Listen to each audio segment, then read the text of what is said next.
What is going on, YouTube? It's Tyler from Mission VR, where it's my mission to bring you guys good quality VR content. So the day has finally come. Zenith the Last City is now officially live on all platforms: Quest, PC VR, and PSVR. And the game is pretty interesting. I would say it's probably the most hyped up VR game of all time, and that is a good thing for the VR community as a whole. Does it live up to the hype? We're going to be taking an early look at this game today. It's going to be an early review, and I stress early because MMO games typically make a lot of their memories with the end game content and with the social experiences, both of which I have not had yet really a chance to fully dive into. And that is because obviously I'm not at the end game, and playing in the early servers, there isn't 100 players on where I can always just tune up and do quests with people in the game. So that being said, we're gonna be taking a look at the gameplay, the sound, the graphics, and all that good stuff today in this video. So make sure you guys do drop a like on this video, subscribe to my channel, and let's hop on into it. All right, guys, so first up, I'd like to start with content. What are you actually going to be getting in this game for the purchase price of $29.99? Now, on the surface with this game, you're looking at a solid over probably around 100 hours of content, which, is really, really good. Now, that obviously is going to range because there's going to be a ton of replay value here, and you might want to have multiple characters. So, at a base, 100 hours, but more or less you're probably gonna be able to put a lot more into this because it's an MMO style game with dungeons and raids and all that good stuff that we've come to know and love from MMOs. I'm excited to see what the end game content has to offer in that respect. The world itself, beautiful world. It's huge, honestly. In just almost 6 hours of gameplay now, there's only been, I've barely been seeing any of the world, other than some exploring some areas. There's a lot of open world terrain to cover. Really impressed with the map so far. I think that's a big plus. As far as the actual classes go, there's only 2 in the game right now. There is a 3rd class that's going to be coming at some point here in the coming updates, within the next couple months. So that's pretty exciting. Don't know what that class is yet, but we will be staying tuned to find out to that. As far as the classes themselves go, there's 3 subclasses in each class, and you can switch those roles. So you have your traditional healer / support character, then you have your tank, and then you have your DPS, which is going to be important for later on in the game when you have to kind of manage those sub roles so that you have a particular tank to get through certain bosses, and then you have your DPS, you have your heals, all that good stuff you've come to know and love in MMOs. It's in this game, and it's in VR, and it runs pretty smooth right now, so that's pretty freaking awesome. I'm gonna get one thing off my chest that is a little bit of a gripe of mine. Not that there's too many, but the character creation system is definitely terrible in the game. There's really no customization at all you can offer, aside from you get to select your gender, of course, and then there's like a handful of preset faces that all kind of generally lean towards you kind of look a little bit more feminine on them. So if you're a male player, that's that. It is what it is, but oh well. The hairstyles, there's only a couple of them as well, and then there's a decent amount of colors for your hairstyles, but you can't adjust your nose height or your eye color or anything like that. It's pretty bare bones when it comes to character creation, so that's definitely an area I hope that they improve upon in the future here. But other than the character creation, the classes themselves, I've had a chance to play both classes, and I've really enjoyed both of them. I think that the Essence Mage is something that is a little bit slower paced to get into than the Blade Master, and I've played the most on the Essence Mage because I like magic. I'm a caster. That's what I love to do. That's my first character in like every MMO game is some sort of magic casting character, something along the lines of that.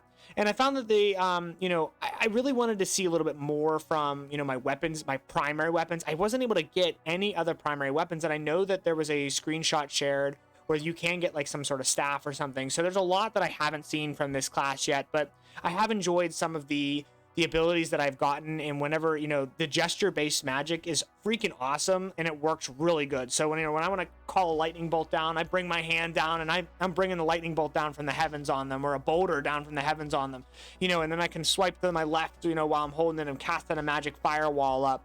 I really enjoy that, and I think it's going to play out really, really good in group activities when there's a ton of enemies on the screen and you are fighting to take down those groups of enemies, and you got to use your AoE, and then you got to use your single targets. I think that that's going to be a really fun aspect of the game that I just haven't had the chance to experience yet, but just from my basic understanding of the combat so far, I like it. The combat's fluid. For an MMO, it's not, blade and sorcery combat by any stretch of the imagination, but it's not supposed to be. You know, it's that MMO combat, and it definitely is a deep combat system.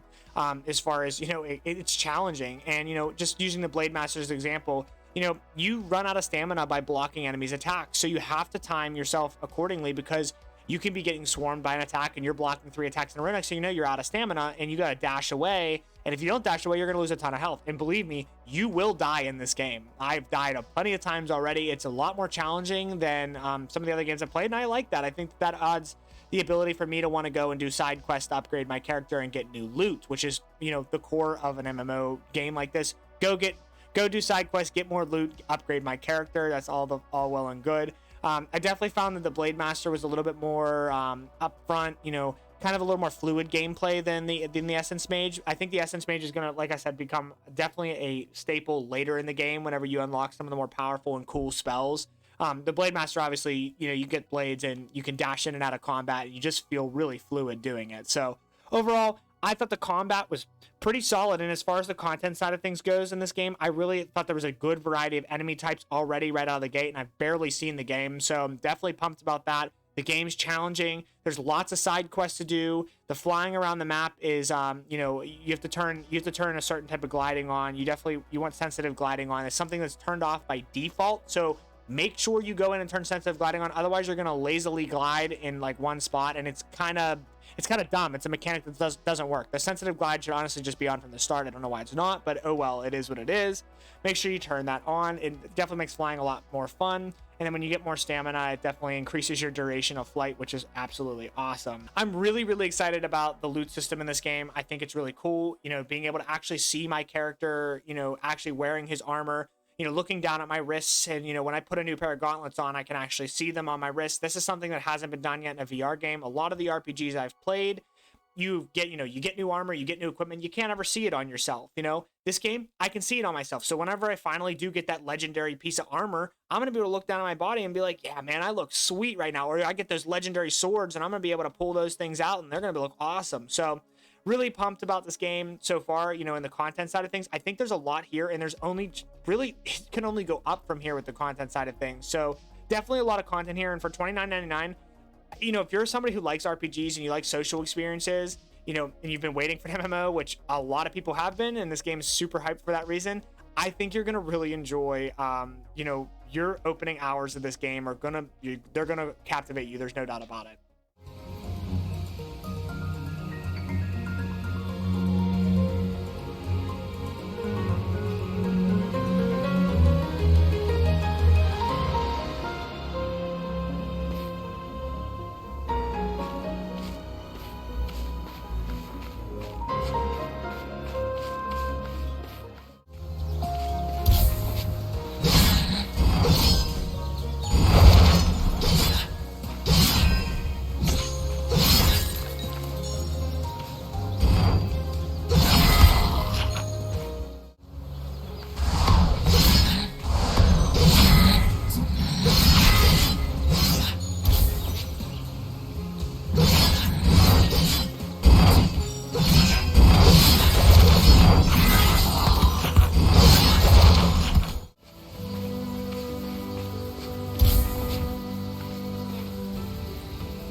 So when it comes to our overall sound design here, sounds in this game, I would say the sound of magic casting and the sound of, you know, sword slashing is all pretty basic, you know, as good as it can be, right? You know, there's nothing to complain about here. You know, I think that it does the job just fine. As far as voice acting goes, you know, the little bit of voice acting that is in the game so far, I really thought was pretty good. And you know, unfortunately, the main story quest is not voice acted. You know, at least if it is, I haven't gotten to that point yet. But So far it doesn't seem like it's voice acted. I wish that kind of was the case with it, but it is what it is. You got to read a little bit, it's fine. But the voice acting that is in the game, which is just, character calling you over and, the tutorial and stuff, I thought it was really good. Now, where this game shines, the soundtrack. Absolutely. The soundtrack is incredible in this game. It puts you in the environment. It puts you in the mood. It puts you in the zone wherever you're at. When I'm in the forest, I feel like I'm walking through an enchanted forest. When I'm in the plains, I feel like I'm looking at an awe-inspiring plains. When I'm in the city, I get a different vibe. It's amazing. Soundtrack in this game, fantastic. 10 out of 10. I'm really excited about it. I think it's going to just only add to the memories that this game is going to make for me, and I can't say enough good things about the soundtrack. And overall sound design, I think, is really positive in this game. Graphics. So, you're looking on screen right now. Graphics are a little bit more cartoony. Now, that's fine in VR. It gets the job done. I actually found the environments to be quite colorful and especially really, really well done, especially when I'm on the ground. When I'm looking at the environments, I don't see too much screen door effect. There's not too many issues. On the ground, I feel like I'm really part of the world. Now, where the graphics fall just a little bit short is when you get up close and personal with some of the bigger detailed items, like on top of the mountain. And if you look on screen right now, you can see that there's some rendering pop-in issues, and as well as it looks a little sloppy in some places. But again, this is an MMO, and those are things that you kind of get anyways with an MMO, and this is the first large VR MMO, so you can't notice it on the ground. It's only when you climb up to the top of a mountain that you can really see some of this stuff where you're looking for miles and miles out, where the game's not rendered, because otherwise it'd be too much of a hamper on performance. So again, this is a minor gripe, and I think that the graphics, when it counts, the graphics are good, and for what it does, again, they're not hyper realistic, but they're not supposed to be. And I think that the cartoony, colorful style gets the job done, and it really actually sets the tone of being a fantasy world. And I think that that's something that's amazing. It kind of gives me Fable vibes, if anybody ever played Fable. That's just kind of what I feel when playing this game. Or Kingdoms of Amalur, that's a really good one there. The color palette is very similar to that, and I really enjoy this. I thought the colors are beautiful. I thought the graphics did a really good job of just making me feel like I was in an MMO world, and I really liked it. So I gotta say good things about the graphics here as well. So when it comes to my verdict on Zenith, well, obviously this is a very early verdict, so you want to check back, in probably, a month or two, or maybe a couple weeks, whenever I am able to really put some substantial time into this game. But my overall first verdict on this game is I think it's going to live up to the hype, man. This game, it's pretty cool. To be able to actually upgrade your character, go on these quests, enjoy the soundtrack and the social experience alone. You're going to be making friends, going on adventures together. They're going to add player housing. There's going to be so much stuff in this game that is just going to make it worth coming back to every time. And with there already being 100 some hours of content in this game, you're going to have a good time playing it. If you like games like this at all, open world, RPG, anything like that at all, where you can cook, you can make friends, this game is it's worth $30, no doubt about it. It's definitely worth $30. I think there's definitely some things that are going to be, overcoming here as we launch through this thing. Part of it being, this game's incredibly hyped up right now, and I would not be at all surprised if the servers struggle a little bit on day one. But if that's the case, that is what it is. It'll definitely be fixed. I'm not as worried about that. I do hope that at some point, the quest line, the main quest line, doesn't really give you any reward items other than XP and some Zen, which I really would have liked to see maybe some class items in there, and maybe I just haven't gotten far enough in the main story yet. I have no idea how long the main story is going to last for, but I would have definitely liked to get, like, for example, on my Essence Mage, my blasters on my wrists, I wasn't able to find any upgraded blasters at all, and I was a little low-key annoyed because I was definitely getting scraped in some areas. So I really would have liked to see some class items where, maybe after I complete the first area of the game, I get a new set of blasters, or a new a mage staff or something along the lines of that. Definitely would have liked to see that a little bit more, but there's, again, a minor gripe. The quests, are pretty basic, but they're fun, and there's a lot of group activities on the map that I haven't had a chance to experience yet. Just walking around and seeing the group slaying activities where you could fight up a huge horde of people, and I just think this is going to be a really fun social experience. I think it's going to be a really fun RPG game, and I think that there's a lot of content here. As far as bugs go, I didn't really have any game crashes or anything. I did have some frame stutter, which is surprising. I know that other people have said that they've had no frame stutter at all. I definitely had some moments where my frames definitely stuttered pretty hard, and it was for like no reason. It wasn't like because there was a ton of stuff going on screen. It was just here or there, and it could be chalking it up to, it's a pre-launch build I was playing, but at the same time, I'm not 100% sure. I think the game ran relatively smoothly at most of the time. Every once in a while, I had a little bit of frame stutter, but it wasn't enough to take me out of the game. So other than that, I didn't really experience any other bugs that were game breaking or anything like that. And I think this game is absolutely going to be worth your $29.99. And I think it's going to live up to the hype. And let's sure hope so, because we are in desperate need of a VR game that lives up to the hype.